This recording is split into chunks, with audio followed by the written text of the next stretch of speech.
अस्सलाम वालेकुम गाइस, कैसे हैं आप लोग। उम्मीद करते हैं आप लोग ठीक होंगे। आप लोगों की दुआ से अल्हम्दुलिल्लाह हम भी ठीक हैं।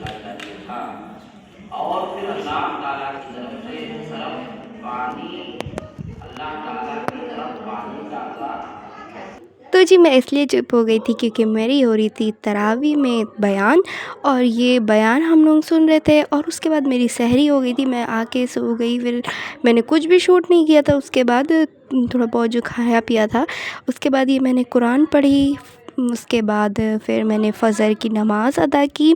अल्लाह ताला हम सब की जायज़ दुआओं को कबूल फरमाए। उसके बाद मैंने ना जल्दी से अपने रूम की सफाई कर दी क्योंकि मुझे एक बहुत ज़रूरी काम करना था।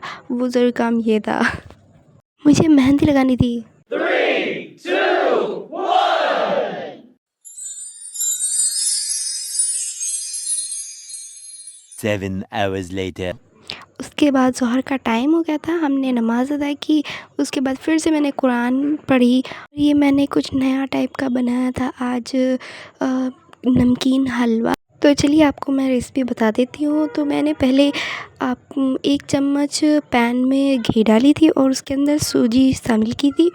उसके बाद मैंने सूजी को खूब अच्छे से रोस्ट कर लिया। जब वो एकदम गोल्डन ब्राउन उसने कलर चेंज कर दिया, तब मैंने उसको अलग प्लेट में निकाल लिया। उसके बाद मैंने दोबारा वही पैन चढ़ा के उसके बाद मैं चॉप्ड अनियन ऐड किया। आप लोग स्लाइसेस भी काट सकते हैं, बट मुझे चॉप अच्छा लगता है तो मैंने चॉप किया था अनियन को। उसके बाद अनियन को थोड़ा सा हम फ्राई कर लेंगे। उसके बाद इसमें हम ऐड करेंगे चॉप किया हुआ टमाटो, उसके ग्रीन चिली। उसके बाद इसको भी हम थोड़ा सा फ्राई कर लेंगे, और इसमें फ्राई करने के बाद इसमें हम वाटर ऐड करके उसके बाद हम इसको पका देंगे। इसमें हम ऐड करेंगे नमक। आप अपने टेस्ट के हिसाब से आप डाल सकते हैं, आपको कम खाना है या ज़्यादा खाना है। देन इसको हम थोड़ा और पकने के लिए इसकी हम लिड लगा देंगे। आप लोग एक बार इसको ज़रूर ट्राई करिएगा। A few inches later. ये बहुत ही टेस्टी बनती है। उसके बाद जब इसका पानी जज़्ब हो गया था पूरा, उसके बाद हम इसमें ऐड करेंगे सूजी, और फिर हम थोड़ा सा पानी डाल देंगे ताकि जो इसमें हमने सूजी ऐड की है वो भी प्रॉपरली पक जाए। और गाइस, आप लोगों को मेरी वीडियोस कैसी लगती हैं आप लोग कमेंट में ज़रूर बताइएगा, और मेरे चैनल को लाइक करिए, शेयर करिएगा, सब्सक्राइब ज़रूर करिएगा और खूब सारा प्यार करिए। उसके बाद इसमें हमें पानी और कम लगा तो मैंने और इसमें डाल दिया, क्योंकि अभी भी ये कुछ सूजी पकी नहीं लग रही थी, तो मैंने इसमें पानी और ऐड कर दिया।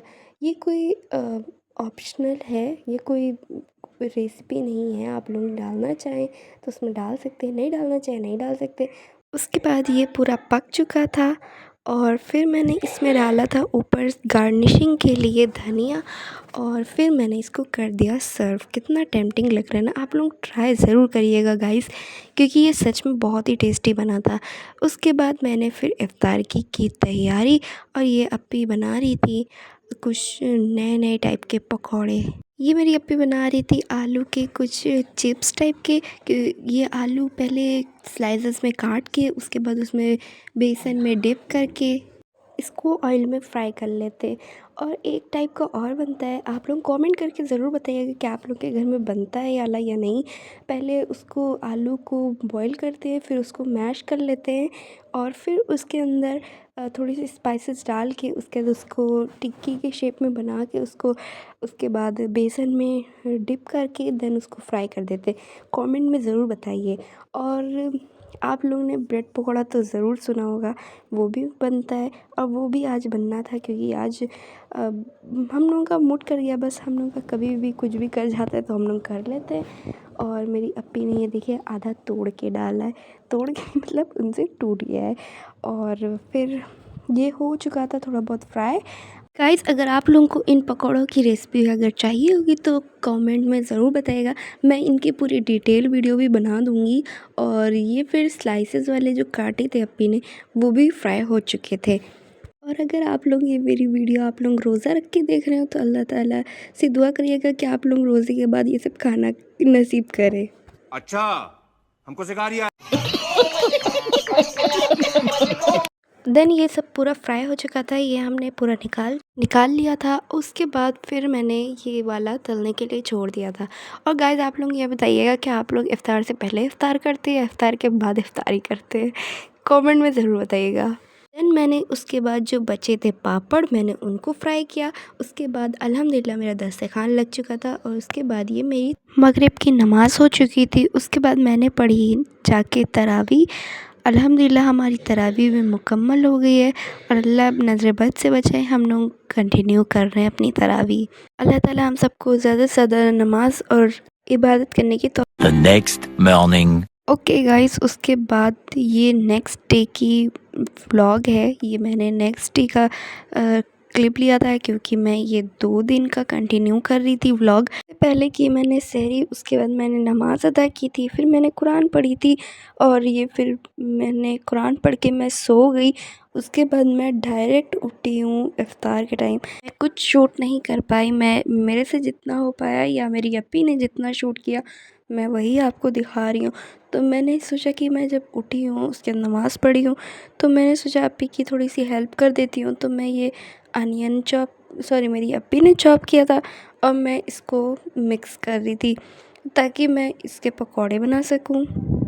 और मेरी अप्पी की खाने आने की प्रिपरेशन नहीं क्या, वो पूरा खाना ही बना चुकी थी, सिर्फ इफ़्तार रह गया था। तो मैंने कहा कि वो जब खाना बना लिए तो मैं इफ़्तार बना लेती हूँ। उसके बाद मैं इतना नींद में हो गई थी ना कि मैं गैस बिना खोले उसको जलाने लग गई थी। उसके बाद मैंने इसको जैसे तैसे ऑयल को चढ़ा दिया था गर्म होने के लिए। उसके बाद मैंने इसमें पकौड़े डाले थे और आप लोग नोटिस कर रहे होंगे इसमें मैंने कुछ भी ग्रीन अनियन या ग्रीन चिली या कुछ भी नहीं डाला। उसके बाद इसको अप्पी ने तुरंत फ़ौरन काटा और ये मेरी अप्पी कह रही थी कि जैसे लग रहा है तुम अभी भी सो ही रही हो क्या, जो तुमने ये सब चॉप करा नहीं। तो मैंने कहा अरे कोई बात नहीं आप कर दो। उसके बाद मेरी अप्पी ने इसको काट के दिया और ये देखिए बिना धनिया की ये पकौड़ी भी बन के तैयार हो चुकी थी। ये मतलब ऑलमोस्ट डन हो चुकी थी फ्राई होने। उसके बाद जल्दी जल्दी अप्पी ने इसको पूरा चॉप किया जल्दी से क्योंकि टाइम भी ज़्यादा नहीं था हम लोगों के पास। उसके बाद ये पूरी तैयार हो चुकी थी हमारी पकौड़ी। अब जाके ये 2-3 बार में तैयार हुई है, कभी ये कम कभी वो कम, कभी ये कम कभी वो कम। अब जाके अल्हम्दुलिल्लाह ये पूरी कंप्लीट हो पाई है। तो अब ये इसको फ्राई कर लेते हैं। उसके बाद मैंने अपनी अप्पी को बताया कि यहाँ पे करो तो मुझे ये रिप्लाई आया, मालूम है तेरे बाप को मत सिखा। मतलब कि मेरी कोई इज़्ज़त ही नहीं है। क्या ऐसा होता है कि छोटों की इज़्ज़त ही नहीं होती है? खैर क्या ही करना, हम छोटे तो कभी नहीं सुधरने वाले। बस अल्लाह ताला छोटों की हिफाजत करे और हमेशा खुशाद रखे। और ये फुल्की का हमने बैटर बनाया हुआ था तो अप्पी उसको भी डालने लग गई थी और मैं सिर्फ कर रही थी शूट।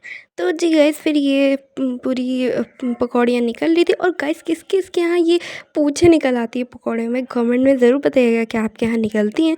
तो आप लोगों को पता ही होगा कि जब भी ये फुल्की वगैरह के पकौड़े निकाले जाते हैं तो उनको हम पानी के अंदर रखते हैं। आप लोग बताइएगा आप लोगों के यहाँ ऐसा होता है या नहीं होता है। तो जी गाइस ये देख सकते हैं आप, ये बेसन एकदम नॉर्मल है, इसमें कुछ भी नहीं पड़ता है, इसमें सिर्फ थोड़े बहुत स्पाइसेस पड़ते हैं। और उसको जब भी कभी डालना होता है तो उसमें पहले पानी लगा लेते हैं हाथ में, फिर उसको हम डालते हैं ताकि वो ज़्यादा हाथ में चिपके ना। और ये देखें अप्पी के पूरे पता नहीं कैसे ये पूँछ निकल आई थी, वैसे उनके निकलते नहीं हैं, आज वैसे नहीं कैसे निकल आया। उसके बाद ये कल के चने रखे हुए थे उसको मैंने गरम कर लिया था ताकि आज ये भी ख़त्म हो जाए, तो ताकि इफ़्तार में और ज़्यादा सा लगने लगे। उसके बाद ये जब गरम हो चुके थे तो मैंने उसके उसी बाउल में निकाल लिया था जिसमें वो पहले से था। तो क्या ही वेस्ट करना था उसको। और फिर मैंने फ्रूट्स कट कर लिए थे थोड़ी देर बाद। उसके बाद ये मेरे थोड़े से नेबर्स के यहाँ से इफ़्तार आई हुई थी। अल्हम्दुलिल्लाह हमारा इफ़्तार रेडी हो चुका था। उसके बाद हमने पढ़ी अपने मगरिब की नमाज़ अल्हम्दुलिल्लाह। चलिए फिर मिलते हैं एक नए से ब्लॉग के साथ, इंटरेस्टिंग से ब्लॉग के साथ। तब तक के लिए इजाज़त दीजिए, दुआ में याद रखिएगा। अल्लाह हाफ़िज़ और चैनल सब्सक्राइब ज़रूर करिएगा।